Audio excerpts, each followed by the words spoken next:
Hey y'all, go to Plumber Saturday night. Woo! My wife, we're gonna go out to the square dancing, flat footing place tonight. And my wife the other day, get this, she found something. She said that's gonna look real good on you. A Coors Light bolo tie. Oh my, it's gonna be a good night, I guarantee it. She said when you put that on, she said you're gonna look so good. But I think when I get home, I want you to take your shirt off and your boots off, and well, everything but that bolo tie. You might just be irresistible. But anyway, Papa. Anyway, I told you yesterday I was gonna do a deep dive into the Chinese social credit score, and I've kind of done a deep dive, and it's too deep to speak on really. But you know, the other day I was talking about when I went to Parlay account and I couldn't get on there, and all these oligarchs, the 4, 5, 6, 7 people that run the internets and the Facebooks and all that, kind of remind me of these Chinese communists. And they might give some dictators an idea, but anyway, this Chinese communist social credit score is a dictator's dream. Thank God Donald Trump's almost gone and he didn't get word of this, because we'd have been in trouble then. Because, you know, he's going to be dictator. He's got such a big ego. Never mind any dude that wants to run the free world is probably not going to have a big ego, just Donald Trump. But whatever. But I got into this social credit score thing, and it's like you start out with like 800 points or something. It's almost like a video game. And they judge you. See, they got cameras everywhere. And they can even do they can tell you what you're thinking by algorithms. And about algorithms, you know, I was thinking, that's clever. That's Donald. Al Gore invented the internet. And I bet algorithms are named after him. Algorithms. But anyway. Yeah.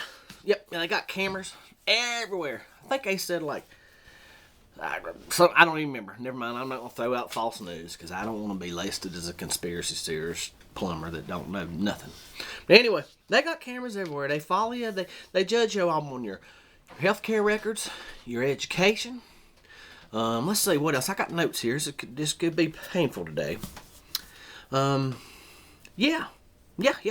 If you're late on any payments, they judge you on that. If you have a criminal record, they judge you on that. And it depends on what you're doing, whether you gain points or lose points. But when you get to a certain level, you get blacklisted. But you know, one of the things that stuck out to me, they're like, that social credit score, it can change in real time since that camera's always on you. Like it were in 1984, that camera's always on you. And if you go and buy too much alcohol, your score will go down. Ain't getting a hangover enough punishment. I mean, can a man not have a little fun on Saturday night? You're gonna punish me and take my score down? Whatever. Yeah, But yeah, that stuff's scary. It's everywhere. They control people that way. Is what they're doing. They really control them. They're just making you a good little worker bee, good little worker ant. Just do your job and go home and say all the right things, and life is good. But if you're like somebody like Leo Who, or in this country like a Greg Jarrett or somebody that actually reports news, that actually asks questions and based his stories off facts that are provable and not like, I don't know. So I don't even watch TV news. Whoever's over there, that Cuomo dude or that other guy that's always on there talking about how racist Donald Trump supporters are.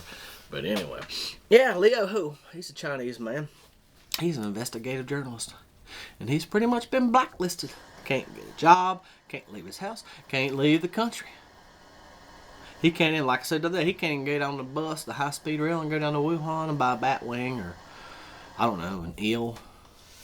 But anyway, yeah, and that's another good reason you stay on their good side, because if you're good, you can see the world. They say you can even go to heaven if you're on the good side of the social credit score. You can come over here as a Chinese spy and have sex with Eric Swalwell if you want, if you're good. Speaking of, who's cheating, who's being true, who don't even care anymore? What's a guy that's having sex with a Chinese spy on the intelligence community, whatever, I don't know. Yep. Anyway, yeah, if you're good, you can come over here and have sex with Eric Swalwell. If not, you get locked up in your house. That man had 2 million followers before his credit score bottomed out, and they shut down all 10 of his what do they call that over there? His Weibo accounts. Sound familiar? See what I'm getting at here? Sound familiar? Jack Dorsey says, I don't like what you say. Burp! Unpersoned. You're gone. You're invisible. Just like the Chinese.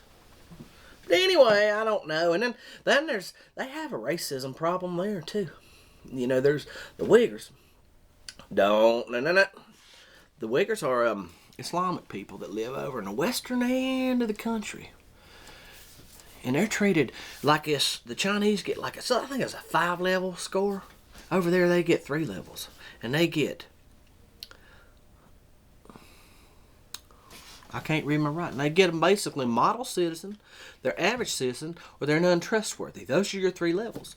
And the good citizens, well, they're always deemed that you're Chinese and not the Islamic people that they don't like over there. So you already got 1 strike against you if you're a Uyghur. But if you practice your religion or travel, oh my, you're already untrustworthy. And they got what some of them call over there concentration camps. But I don't know. Lebron James seems to love China. He always talking about social justice issues over here, but he kind of seems to turn a blind eye to that, I guess. Maybe he don't know. Maybe I don't know. I haven't talked to him lately. Maybe he don't know. But he should educate himself, because nobody likes a hypocrite. And I'll say it again. Oh, no! Hypocrite. But anyway, yeah. These social media giants are kind of reminding me of the Chinese Communist Party over there. Restricting who can do what. Trying to make people just get in line and march like good little toy soldiers. So I don't know. I don't know what's next. This new administration don't seem to really care what Jack Dorsey does or Mark Zuckerberg does or whoever else has got that control. They don't seem to care. I think they kind of like it. I don't know, y'all. If we ever end up like Chinese communists, I tried to warn you. Yep. Joe the Plumber told you so. Whoa, hold on. Don't forget, yesterday, I don't think it was episode 4, I started a contest. We're going to see, give me what date you think Nancy Pelosi decides she's going to try and mention the 25th Amendment, pull it out on Joe Biden. Yes, I'm doing a contest. You get a free autographed picture of me and my kitty cat, the one you see on my profile picture. If you guess closest to the date that Nancy Pelosi brings up the 25th Amendment, once Joe Biden's in office. Now, if we get 2 years, who knows? She might not have that power anymore if the Republicans retake the House. But so maybe if it don't happen in 2 years, I don't know. Just put the date down. And if you're closest to the date she brings the 25th Amendment up, you win a free photo. Have a good weekend, y'all. Ha ha! Get lucky tonight.